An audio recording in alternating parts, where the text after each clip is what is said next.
කරුණු තියෙනවා. අපේ බුදුරජාණන් වහන්සේ වදාලා මේ ශෝක කරන්නේ කියන කාරණාව මුල් කරගෙනම දෙවියන් අතර ඉපදිච්ච විස්තරයක්. ඒක කිටියෙන් මා ඔබට කියන්නම්.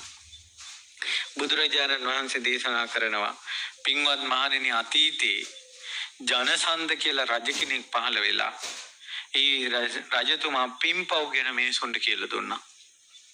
කියලා දීලා පොයට සිල් අරන් මේ රජුරෝ මුළු රාජ්‍යයේම සෙනඟ රැස් කරවලා ආසනයක මනරං ආසනයක ඉඳගෙන අර සියලු දෙනාට කියනවා උඹලා මැරෙනකොට ශෝකයෙන් නම් මැරෙන්න එපා. සතුටින් මැරියනිල්ලා. රජුරෝ ඒකට උපමා ටිකක් කියනවා. මතක තියාගනිල්ලා. කුඩා කාලේ ශිල්ප ඉගෙන ගත්තේ නැත්තම් ඉගෙනගෙන ධනයක් හම්බ කළේ නැත්තම් උඹලා වයසට ගියාට පස්සේ මිනිස්සු සැප සම්පත් විඳිනකොට අනේ අපිට ඒ කාලේ හරියට ඉගෙන ගන්න බැරි වුණා. හරියට හම්බ කරගන්න බැරි වුණා.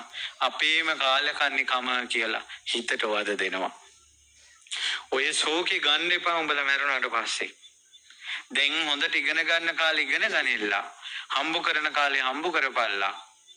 දියුණු වෙන්න පුළුවන් කාලේ දියුණු වෙනිලා. මැරෙනකොට දුක් නම් වෙන්න එපා කියලා රජුරු මිනිසුන්ට කියනවා.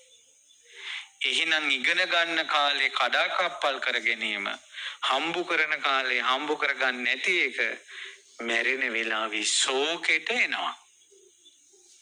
මැරෙන වෙලාවේ ශෝකෙට එනවා. එහෙනම් දුවේ පුතේ ඉගෙන ගන්න කාලේ ඉගෙන ගනිලා. හම්බ කරන කාලේ හම්බ කරපල්ලා. මේ පින්දහම් කරන ගම.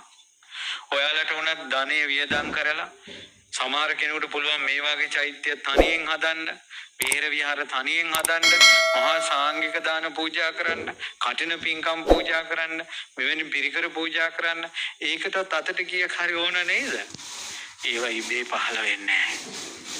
බල රස්සාවක් කරන්න ඕන. රස්සාව නිකන් ලැබෙන්නේ නැහැ. සුදුසුකම් තියෙන්න ඕන. සුදුසුකම් නිකන් ලැබෙන්නේ නැහැ. ඉගෙන ගන්න ඕන.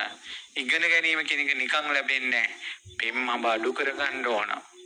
එතකොට තමයි ඉගෙන ගන්න පුළුවන් වෙන්නේ. ෆෝන් එකේ පටලැවිල්ල අඩු කර ගන්න ඕන. එතකොට තමයි උඹලට ඒ ගමන යන්න පුළුවන් වෙන්නේ. ඊට පස්සේ කියනවා ශෝක කරන්න තව හේතු වෙන එකක් තමයි කියනවා හොඳ ගුරුවරු ඇසුරු කරන්න ලැබෙනවා. උගන්වන්න දියුණු වෙන්න උදව් කරන අය ලැබෙනවා. මෙයා සෙල්ලක්කාරකමින් ඉන්නවා. රජුරෝ කියනවා. පස්සේ කාලේ මොකෝවත් බැරි තැනට වැටුණාට පස්සේ මට උදව් කරන්න කට්ටිය හිටියා. ගුරුවරු හිටියා. මං ඒවා ගණන් ගත්තේ නෑ. අපරාධ කියලා ශෝකේ එනවා. ඉතින් කියනවා මැරෙන්න ශෝකෙන් නම් මැරෙන්න එපා කියලා. ඊට පස්සේ කියනවා මම මිනිස්සු වංචා කරලා ගසා කලා මිනිස්සු රවට්ටලා ජීවත් වුණා.